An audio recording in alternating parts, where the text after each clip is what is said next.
प्रिय दर्शकों एवं साधकों, वाम तंत्रा चैनल में आप सभी का स्वागत है। मैं स्वामी वत्सानंद आपको अपने तंत्रा जर्नी,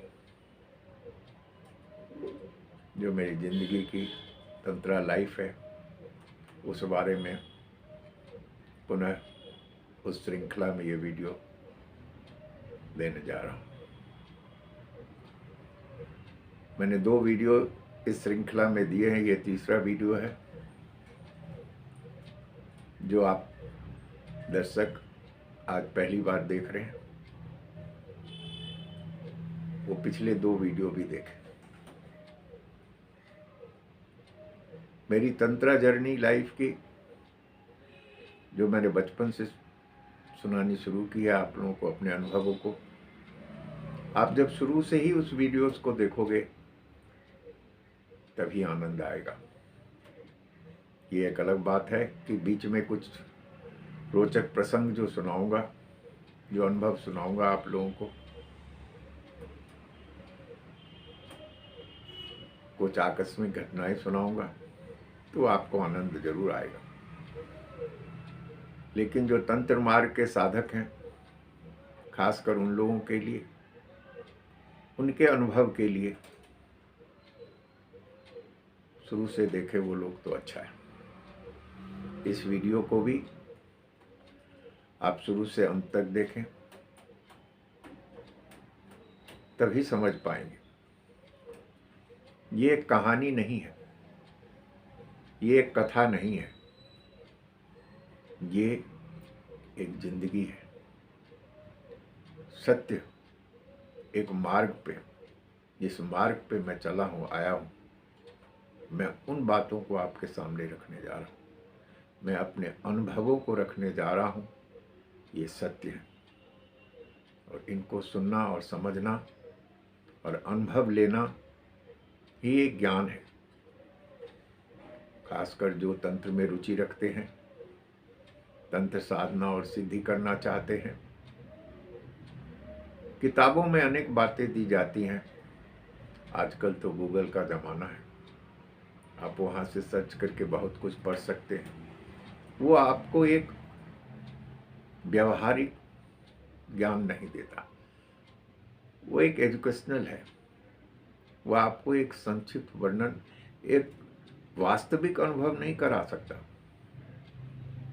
वो एक माध्यम है कुछ समझने की। मैं नहीं कहता हूँ कि वो गलत है, वो सही है। आप उन चीज़ों को पढ़ेंगे, समझेंगे और जब इन बातों में उतरेंगे तो इसकी गहराइयों को समझ पाएंगे। मुझे ये विश्वास है।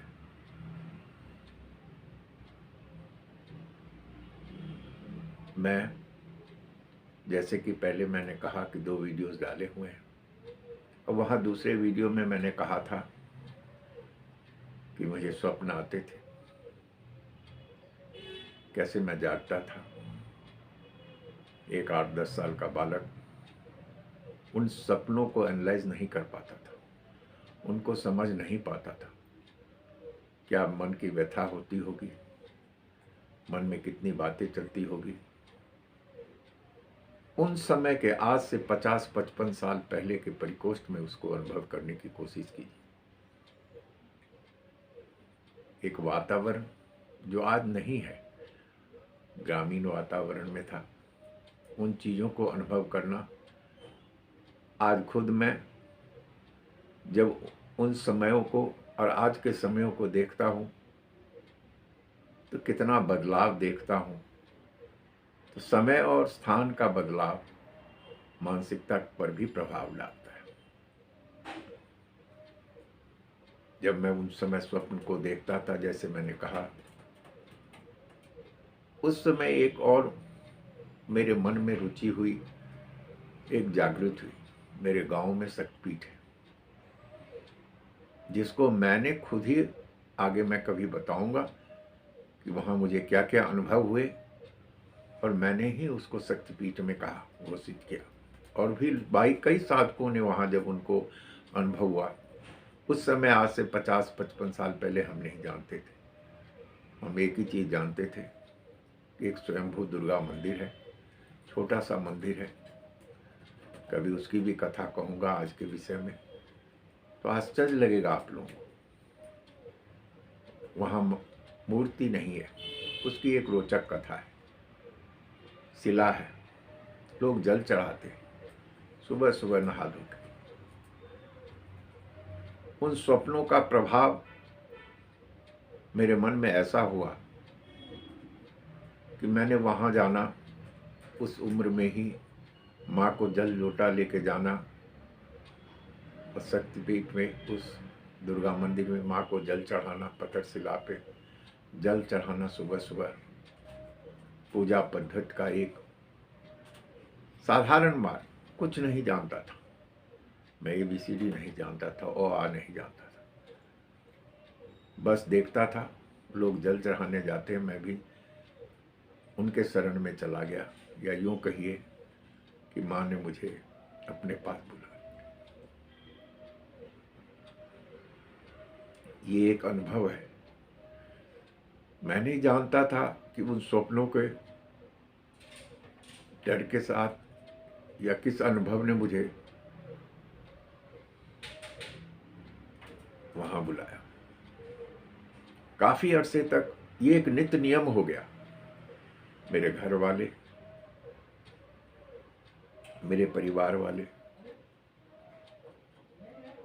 कोई मना नहीं करते थे, क्योंकि हमारे यहाँ वहाँ जल चढ़ाना एक नियमित पूजन प्रक्रिया थी सारे परिवारों में, पूरे गांव में। कोई अलग नहीं महसूस करता था कि ये क्यों जा रहा है, मैं क्यों जा रहा हूं। मैंने भी जल चढ़ाना शुरू कर दिया, वहां जाने लगा नियमित। बड़ा आनंद आता था, बड़ा मन प्रफुल्लित रहता था। सुबह प्रथम पूजा में 5-6 बजे सुबह, वहाँ 6 बजे से पहले 4 बजे 5 बजे होती थी। मैं कोशिश करता था कि उसी समय चले जाऊँ। उस समय बड़े बुजुर्ग जाते थे, डांटते भी थे, तुम इतनी जल्दी सुबह क्यों आ जाते हो। ठंड में भी जाता था।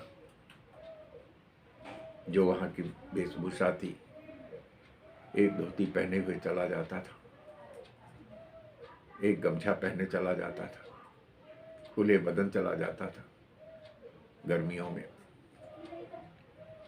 कुछ दिनों के बाद उन बड़े बुजुर्गों ने भी सोच लिया, क्योंकि साधारणतः परिवार के लोग या बच्चे लोग बाद में आते थे सूर्योदय के बाद, प्रथम पूजा में बहुत कम लोग जाते थे।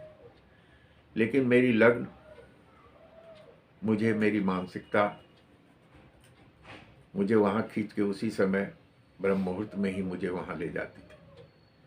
वहाँ के पुजारी लोग बड़े ध्यान से, जब मैं नियमित हो गया वहाँ, उन लोगों ने, जैसे एक सुबह का ग्रुप होता है, उन्होंने अपने ग्रुप में मुझे समाहित कर लिया। मैं एक अकेला बच्चा था उन बुजुर्गों में। मेरे को आज भी ध्यान है, वो सब उस समय 50-55 के ऊपर थे, 40 से तो ऊपर थे ही, आज से 55 साल पहले। मैं ही एक अकेला था जो आज 10 साल का था। कभी नहीं जा पाता था, बाई चांस कहीं निकल गया बाहर, तो वो भी चिंतित हो जाते थे, पूछते थे कल कहाँ चले गए। एक स्नेह का वातावरण बिल्डअप हो जाता है। वहाँ जाते जाते एक नियम बन गया जिंदगी का। जब तक वहाँ था, माँ को जल चढ़ाना, इतना नहीं जानता था वो क्या है, इतना जानता था कि वो एक पत्थर शिला है, दुर्गा मंदिर है माँ का। सब जाते हैं, जल चढ़ाते हैं, दुर्गा माँ मानते हैं, माँ भगवती मानते हैं उनको, उस शिला को। वहाँ इसी तरह जल चढ़ा के पूजा होती है। इससे ज़्यादा अनुभव एक बच्चा कर भी क्या सकता है। लेकिन मन को शांति मिलती थी। उसके बाद जो स्वप्न आते थे उसमें मैं आनंद हो जाता था। मेरा जो भी संकुचन था, जो डर था स्वप्न के, ये स्वप्न ने आना नहीं छोड़ा। उसके बाद मैं इस मानसिकता से भी नहीं गया था। मुझे नहीं पता, आज भी याद करता हूँ, एनालिसिस करता हूँ तो नहीं समझ पाता हूँ कि मैं किस कारणवश स्वप्न के बाद उस ओर मोड़ ले लिया। लोग मुझे जाते हुए देखते थे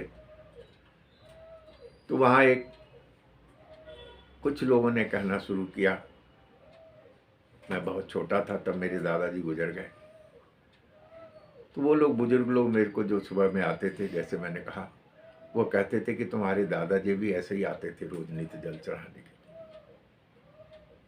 मैं नहीं जानता कि पितरों का आशीर्वाद था मेरे ऊपर, ये दैविक कृपा थी। उस समय मैं नहीं जानता था।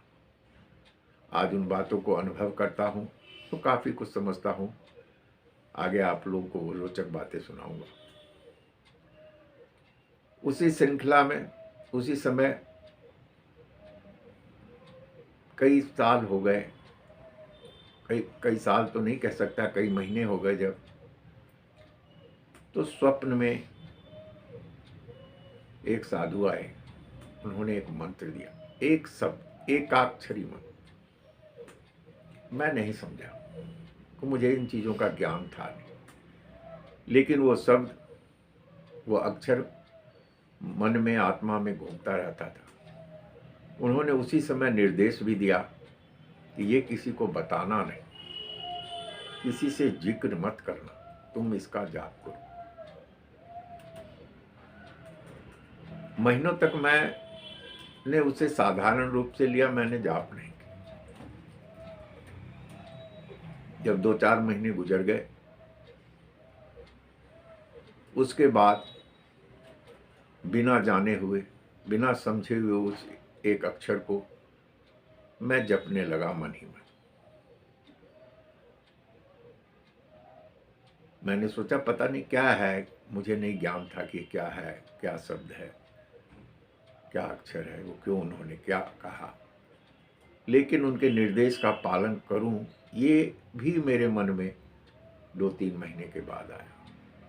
लेकिन एक जिंदगी ने उस समय ने एक नया मोड़ लिया कि उसके साथ साथ मैं शिवालय जाने लगा। माँ की पूजा करते करते मैं शिवालय जाने लगा। मुझ में शिव भक्ति, शिव प्रेम जागृत हो गई। अगल बगल में कई स्वयंभू शिव थे, प्रशस्त मंदिर थे, मैं वहां अक्सर जाने लगा।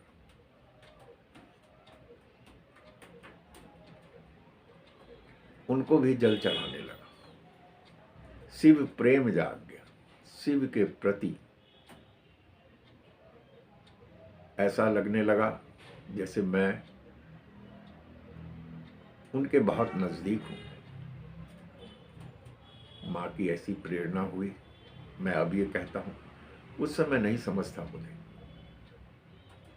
कि मेरे में शिव प्रेम जागृत हुआ और मैं शिवालय जाने लगा, वहां के अनुभवों को समझने लगा। ये एक जीवन शैली बन गई। जब तक गांव में था, दुर्गा मंदिर जाना मेरी नियम बन गई। और समय समय पर अक्सर जो अगल बगल में प्रशस्त शिव मंदिर है, कभी वहाँ की रोचक कथाएं सुनाऊंगा आपको, तो वर्णन करूंगा। आज मैं नाम नहीं लेना चाहता। वहाँ जाने लगा। ये समझिए कि संडे टू संडे छुट्टी होती थी स्कूल में, तो ये एक नियम बन गया था कि आज उस शिवालय जाना है, आज वहाँ उस गांव के शिवालय जाना है, आज उस गांव के शिवालय। कभी अकेले जाता था, कभी कुछ साथियों को लेके जाता था, उनको भी एक मार्ग पे डालता था। अब मैं कहता हूँ आप लोगों के अनुभव के लिए कि देखिए, जब मैं तंत्र के मार्ग पे आया तो तंत्र मार्ग के रचयिता कौन है? शिव। जितने तंत्र मार्ग के प्रसंग हैं वो शिव पार्वती को सुनाते हैं। जब मैं तंत्र मार्ग में आया, शिव की इन भाषाओं को समझने लगा, उस समय मैंने ये अनुभव किया कि कैसे इस मार्ग में आने से पहले मुझे दुर्गा माँ और शिव की अनुकंपा प्राप्त हुई, तब उन्होंने मुझे इस मार्ग पे लाया। मैं इसीलिए कहता हूँ, मैंने पिछले वीडियो में कहा कि मेरी नीयत, मेरी ज़िंदगी इस मार्ग में थी। मेरी कुंडली ने, मैंने देखा जब बाद में अनुभव किया कि इस मार्ग के लिए बना था। ऐसी बात नहीं है कि मैं इसी मार्ग में था, मैंने इसे एक जीवन शैली में अपनाया। इसीलिए आप लोगों को भी कहता हूँ कि आप भी तंत्र मार्ग को जीवन शैली में अपनाइए। अब तो लोग प्रश्न करते हैं, समझते हैं, मीडिया आ गई है, ज्ञान आ गया है, विज्ञान आ गया है, प्रचार आ गया है, 10 तरह की बातें। हम लोग तो कुछ समय कुछ नहीं जानते थे। एक बहुत ही छोटा गोलाकार में जिंदगी निकल रही थी। आज के तो बच्चे या जो इस मार्ग में जानते हैं वो आके आना चाहते हैं मार्ग में। मैं तो स्वतः आया। इच्छा ये नहीं थी कि आज लोग इच्छा जागृत करते हैं, बोलते हैं मुझे वो गुरुजी मुझे दीक्षा दीजिए। मुझे तो यह भी नहीं पता था दीक्षा क्या होती है, गुरु क्या होती है। मैं इसीलिए कहता हूँ कि मेरी नीयत थी, ये मार्ग मुझे समझना था। ये नहीं है कि मैंने इसके अलावा पढ़ाई नहीं की, मैं इसी मार्ग में रहा, ऐसा नहीं। मैं एक सांसारिक जीवन जीता रहा।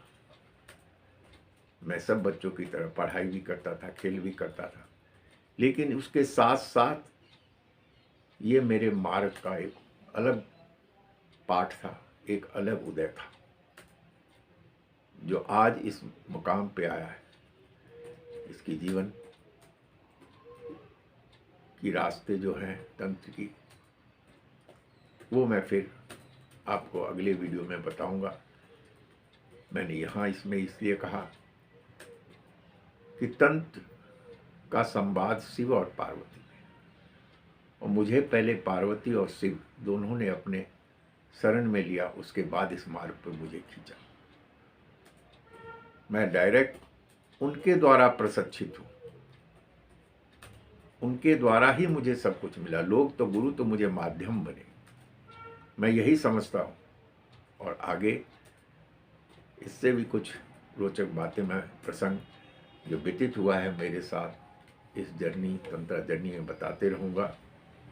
अंत में आप सबसे एक बार फिर आग्रह करूँगा, अपने घर के, अपने समाज के बुजुर्गों का ध्यान रखें, सम्मान करें और एक अलौकिक उनका आशीर्वाद लेकर एक अलौकिक लाभ उठाएं। और इस चैनल को सब्सक्राइब करें, लाइक करें और शेयर करें, जो ज़्यादा से ज़्यादा लोग अनुभव पा सकें तंत्र मार्ग के बारे में, तंत्र सच्चाइयों के बारे में, तंत्र जीवनी की सच्चाइयों के बारे में समझ सकें। जय वामदेव।